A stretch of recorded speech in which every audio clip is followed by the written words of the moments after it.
कपिल जी आपके लिए एक बहुत ही प्यारा शायरी है, जरा ध्यान से सुनिएगा। बड़े प्यार से लिखे हैं शायरी को, चलिए शायरी स्टार्ट करते हैं। कपिल जी।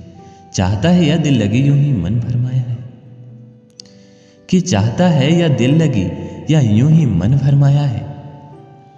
याद करोगे तुम भी कभी किससे दिल लगाया है, किससे दिल लगाया है। कपिल जी। जब तुम भी मिलो तो नजरें उठाकर मिला करो, मुझे पसंद है तुम्हारी आंखों में अपना चेहरा देखना।